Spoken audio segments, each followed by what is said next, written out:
Vamos para as informações. O zagueiro que está de saída do Flamengo é o Pablo. Ele mesmo não vai continuar no Flamengo, está treinando em separado do grupo desde o começo do ano, quando ele já havia sido comunicado que não seria aproveitado. Eu estou até pegando os números dele aqui, porque o Pablo ele tem 34 anos, galera, e ele chegou ao Flamengo com status de titular, vocês vão se recordar, custando bem alto, o salário dele é muito alto. Ele chegou ao Flamengo em 2022, tá? Aí teve um empréstimo ao Botafogo. Em 2024 ele jogou um jogo pelo Botafogo. Inclusive, ele estava no elenco do Botafogo, campeão da Libertadores, estava no elenco do Flamengo, campeão em 2022, e recentemente ele fez uma publicação nas redes sociais dizendo que clima de final de Libertadores é diferente. Enfim, e muitos torcedores do Flamengo não entenderam nada, porque ele nem treinando com o grupo tá. E ele tem pouquíssimos jogos com a camisa do Flamengo, cara. Eu tava fazendo a conta aqui, ele tem 46, 47, 48. Nossa, ele tem 52 jogos com a camisa do Flamengo. Gente, assim, é muito pouco. Foi um péssimo custo-benefício. Arrisco a dizer que tenha sido o pior custo-benefício da última gestão, porque de fato um jogador que pouco entregou. Ele vai sair do Flamengo agora em dezembro, vai ficar livre, vai para o São Bernardo disputar o Campeonato Paulista e também a Série B. Que ele seja muito feliz lá, porque aqui no Flamengo ele não foi nada feliz. Dando continuidade aqui às informações, galera. Exame realizado pelo atacante Bruno Henrique. No último vídeo a gente trouxe a informação que ele estava fazendo exame médico, e agora a gente está trazendo a atualização. O exame não constatou nenhuma lesão, ainda bem, porque o Bruno Henrique ele será o centroavante do Flamengo na final da Libertadores. Plata suspenso, Pedro machucado, e ele fica à disposição da comissão técnica. Agora, dizer que ele vai jogar nesse sábado contra o Red Bull Bragantino, eu não posso dizer isso. Gente, os jogadores estão exaustos. Inclusive, pessoal, é até uma reflexão que eu vou trazer para vocês aqui agora. Eu fiz uma publicação, pequena publicação nas minhas redes sociais, no Twitter, @VNeiCasagrande, Instagram, @VNeiCasagrande, e eu disse o seguinte, preste atenção, tá? Porque você vai refletir sobre isso aí, eu quero a sua opinião. Abre aspas para Vene Casagrande. A queda de rendimento de Flamengo e Palmeiras nos últimos jogos não é coincidência.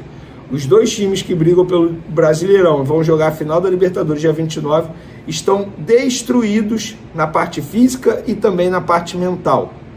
O calendário brasileiro por si só já é bem desgastante, e os dois times ainda participaram do Mundial de Clubes no meio da temporada. Além disso, os dois elencos têm jogadores selecionáveis que ficam a serviço das suas seleções durante as datas FIFA. Por exemplo, nos duelos de Flamengo e Palmeiras, na quarta-feira, contra Fluminense e Vitória respectivamente, vários atletas estavam na noite anterior jogando em outro país ou até mesmo em outro continente, como foi o caso de Alexandre, Danilo e Vitor Roque. Em menos de 24 horas, os atletas estavam disputando um duelo extremamente importante pelo Brasileirão. Eles não são de ferro. Ou seja, são os dois clubes que mais investem para conquistarem títulos, mas sem sombra de dúvidas são os mais prejudicados nesse calendário insano elaborado pela CBF. Olha a maratona que ambos estão enfrentando nos últimos dias, e daqui para frente não será diferente.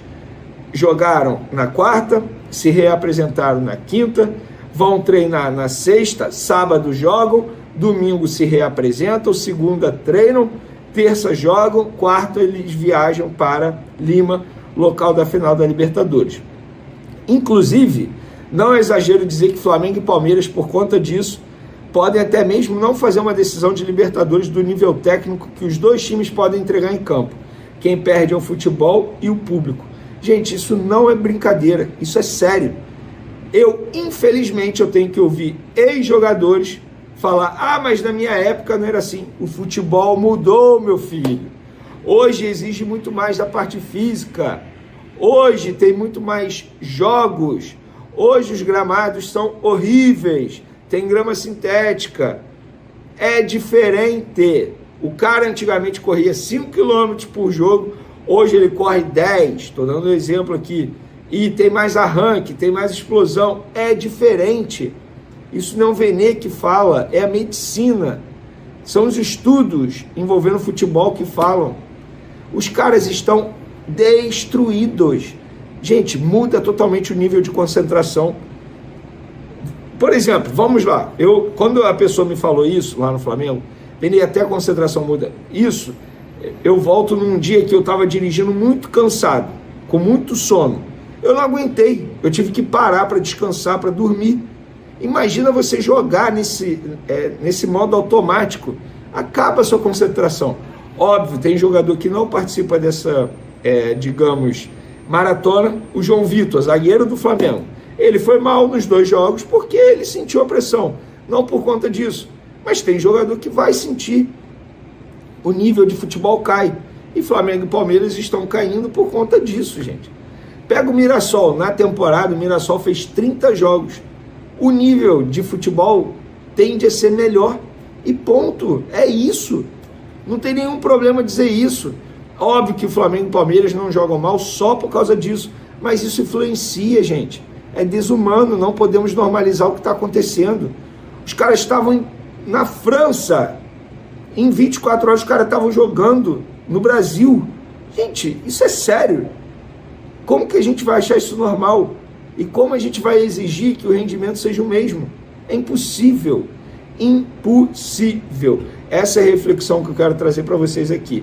E para finalizar, uma informação.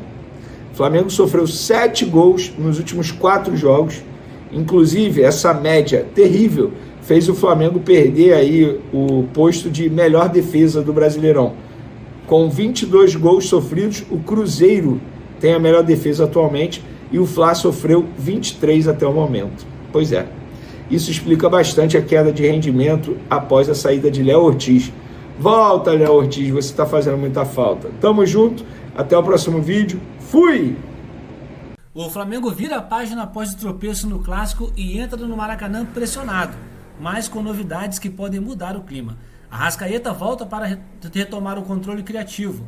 Léo Ortiz se aproxima do retorno e a espinha dorsal começa a se recompor. Mesmo com essa recuperação no elenco, o ambiente ainda carrega a sombra de um mau desempenho contra o Fluminense e a torcida quer resposta imediata. Agora, com o Bragantino pela frente, o time precisa provar que aprendeu a lição. A pergunta é: esse retorno de peças importantes muda o cenário? Ou o torcedor ainda teme mais uma noite de susto? Cá pra nós, né? O Fluminense dominou o último jogo e isso não é novidade. O que está acontecendo com o Mengão?